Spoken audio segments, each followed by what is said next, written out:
Hi guys, MrRoflWaffles here. I know I look a bit unhinged right now. I've sunburned my eyeballs. I wish I was kidding you. I was doing some indoor skiing the other day and it happened. Anyway, we're going to very quickly run through all of the patch notes for Season 1 that have just come out. The patch launches very, very shortly here. But first, we're going to talk about the changes that they've made, such as the controversial decision to add a 10% movement speed penalty to the right shield while it is stowed. The right shield is no longer as OP as it once was. It's going to mean that you're going to get clipped on your heels much more frequently now that that 10% movement speed penalty has been added. If we go down to the zombie section now, all the other weapon changes I don't think are that impactful personally, but the zombie section itself, Season 1, story, act, and mission.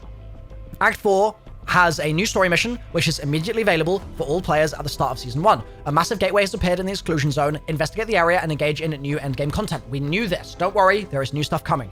Dark Ether Rifts. Dark Ether Rifts bring rewards to those who brave their challenges. These otherworldly labyrinths are located inside the Dark Ether, where players and their squad will have a limited time to complete a series of increasingly chaotic objectives to earn exceptional rewards. Find sigils, we knew this, to enter the Dark Ether Rifts and face a new level of challenge. Fine, no worries. Dark Ether Rifts are unlocked by solving a hidden quest. A hidden quest? Excuse me? Dark Ether Rifts are unlocked by solving a hidden quest, which activates after completing the story mission. Oh my god. I didn't know that was going to be a thing. But hell yeah, dude. Okay. So, is that an Easter egg? Don't tell me that's an Easter egg. There's no way, right? Or is it? I feel like it could be. Like, that's the definition of a hidden quest, bro. It's like, okay. Wonder Weapon, VR11. The VR11 has been added to Modern Warfare Zombies. Shoot zombies and transform them into humans, or blast humans to mutate them into friendly zombies. Players receive a buff when shot. Oh, cool. Okay, good. The VR11 has been added to the mystery box in Modern Warfare Zombies, and weapon cases are now available via loot. Awesome. Acquisitions and schematics. Again, this is stuff we know, but later on, there's stuff that we don't know, just for the record. Dogbone. Consume the Dogbone to summon the strongest friendly Hellhound companion. The pet Hellhound will follow you and attack nearby threats until its health runs out. Great stuff. Golden Armor Plate. I'm excited about this. Consuming the new Golden Armor Plate replaces the armor carrier with plates that automatically repair over time, in addition to providing the user additional damage resistances. Cool. Ether Blade is a special throwing knife with infinite ammo and a boomerang-like combat style. After striking an enemy, the Ether Blade locates the next nearest enemy to hit before returning to its operator. Cool. Prestige challenges. Season 1 allows you to level up past rank 55 into prestige ranks that persist across seasons. Beginning in S1, reaching rank 56 will unlock Prestige 1. Achieving this unlocks rewards and a set of challenges in Modern Warfare Zombies. Complete those challenges to unlock multiple exclusive calling cards. Very cool. And those Season 1 calling cards do look pretty good. For more details, read some more stuff. We're not going to do that today. Season 1 Battle Pass weapons, the Stalker, Ram 7, and Stormender are now available in Modern Warfare Zombies loadouts. I will be making loadout videos on each of those to test them out, so subscribe for those videos. And global changes. Season 1 updates are not limited to zombies. That's why I mentioned to you earlier the right shield change. That affects multiplayer as well. Now, they've made various visual map fixes, supposedly, in Urzikstan. Weapons-wise, the Scorcher has been changed. So the launch ability will automatically fire when a player reaches their maximum charge under low ammo conditions. This is great, because if there's a horde of zombies running towards you and you're just like, why isn't my gun working? Why isn't my gun working? It will now do its launch ability to get you out of harm's way. So that's good news. In assault rifles, the DG58 has had an issue addressed that prevented camos from applying in the customization tab in the loadout menus. In weapon cases, they've closed a duplication exploit. Rest in peace. And missions-wise, look, there's like a whole load of stuff here that's going to be worth working through. So, hostile takeover. They've addressed an issue that prevented some safes from progressing. Good. They've adjusted the description of the mission in the mission select menu to state that green wants players to hit Terminus instead of Deadbolt. We previously, I suppose, have been hitting ourselves. Lovely. Sounds like the zombies community. Sorry. Merc cleanup. Mercenaries killed from long distances inside merc camps will now progress this mission. Awesome. Shocked. The mission now requires players to shock 5 separate special zombies instead of shocking the same special zombie multiple times. Amazing! That was very annoying. That's good that that's fixed. Storm the castle. The required mission item will always drop when the warlord is killed. Yes! Thank you, Treyarch. That was an awful bug. It was very, very frustrating. I'm glad that that is fixed. Gameplay. Defend the ground station. Addressed an issue that prevented the timer for the Defend Ground Station contract from appearing if players previously completed the same contract in a single session. That's a very niche bug, but I'm glad to see that that has been fixed. Mercenaries will now continue to fight players after completing the Defend Ground Station contract, where previously they just stood there like doing nothing. So that's good news. It's good news apart from the fact that I hate mercs. So honestly, like, revert that one for me, Treyarch. Thanks, guys. Eliminate bounty target. HVTs lured away from their original spawn location in an attempt to exploit their behavior. Now listen here, Treyarch, that's quite aggressive language. Let's be nice, okay? We weren't exploiting their behavior, we were just playing the game the way that the game allowed us to play it, okay? They will now return faster to their spawn and heal more. That sucks, to be honest. There was actually a way that you could lure them into tier 3 from tier 2 and get more money for taking them down. And I guess that has been patched with this, which is a shame. Rest in peace. Outlast. Enemies no longer spawn if players are not progressing the contract. Boo! That's no, not good. That sucks, man. That was the best farm in the game. It was so good.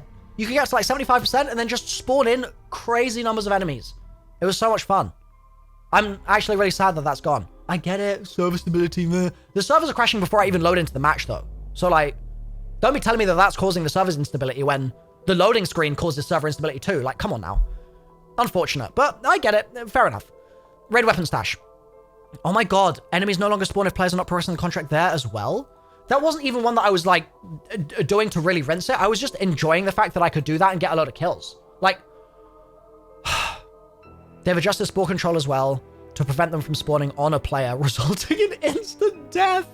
Bro, imagine you're walking around Urzikstan, you just get egged to death. That'd be a tough way to go. All right, acquisitions. And they've addressed an issue where players could store more acquisitions in the stash than intended.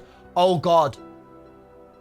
All of my acquisitions, I'm gonna have to check my game.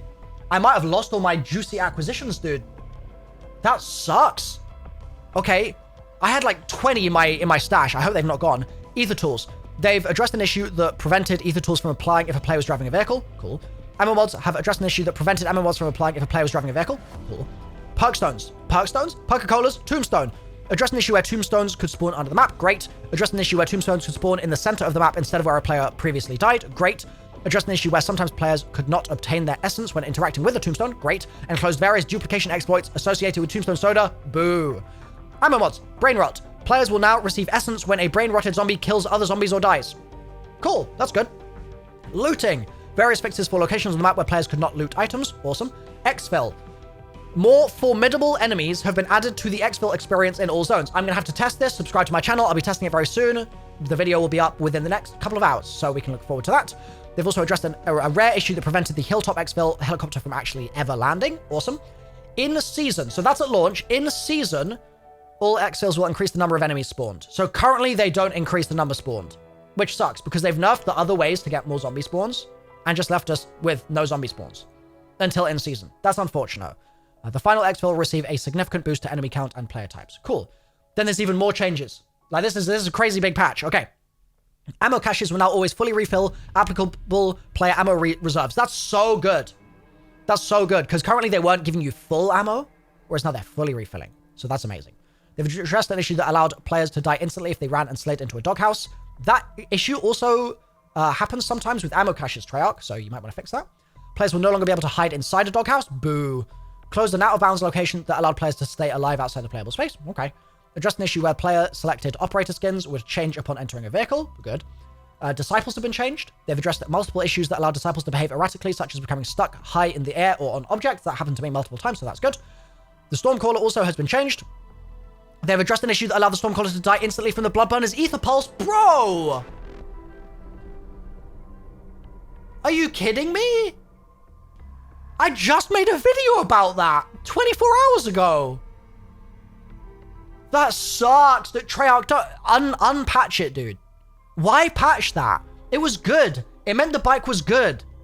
Now the bike is mid. Like, Hellhounds. Hellhound flame particles will disappear if a Hellhound does not spawn. Good. They've adjusted spawns to prevent zombies from spawning on top of fences. Fine. Adjusted pathing to address exploits or incorrect pathing. Fine. Light armored zombies have had an issue addressed that allowed them to receive more headshot damage than intended. Okay, whatever. Experimental gas grenade damage against worms has been reduced. And decoys, they've reduced the number of decoys that can be stacked or equipped from 3 to 2. Boo! Boo! Reduced decoy grenade duration from 8 seconds to 6. Massive boo! Just because they're good doesn't mean they need a nerf. God damn it. The Juggernaut has addressed an issue where players could destroy an Exfil helicopter by calling in a Juggernaut suit crate on top of it. Boo! That's cool, dude. Destroying an Exfil helicopter? Let me do that. Let me troll people. Oh, I get it. It's fair enough. That one's totally fair. Sentry turret. Players can no longer kill themselves or other players when placing down a sentry turret. Well, that's good news, I suppose. Camos, Borealis, and Bioluminescent have been updated. They've increased the animation rate of those camos. The UI, player health and stamina are now represented by dynamic bars on the HUD. Awesome. We're going to have to check that out in-game. Subscribe for those videos. They've addressed an issue that prevented pings on looted items and caches from disappearing. Good. Addressed an issue where players who attempted to equip a mission reward in the gear tab would sometimes equip the wrong item. Awesome. They've addressed an issue where objective titles would occasionally not display while loading into a match. Objective titles wouldn't display? Okay. I guess that's if you're doing missions. Addressed an issue where objective text would occasionally display outside its panel. Okay, cool. And addressed an issue where players would be returned to the lobby screen when selecting Activate Armory Unlock on a locked, tactical, or lethal equipment item. Amazing. How the hell do we still have more changes? This is crazy. Achievements. The first step. Players can now unlock the first step for reaching level 55 in Modern Warfare Zombies. Previously, players would need to enter the multiplayer menu to obtain that achievement. Completionist camos. Golden Enigma and Golden Ivory have been updated. They are releasing effects that allow players to complete those challenges with blueprint weapons and custom mods. Amazing. Audio has been changed. Battle chatter. Friendly fire operator chatter will play less frequently. That's amazing. That's just going to mean that there's less spam from the battle chatter. And instability. They've made adjustments that have been made to better ensure players keep their loadout and rucksack if they do not successfully deploy into a match, and added various crash and stability fixes. I'm going to have to test this all out in game. If you're excited for those videos, please like and subscribe, and I will see you there. Let's go.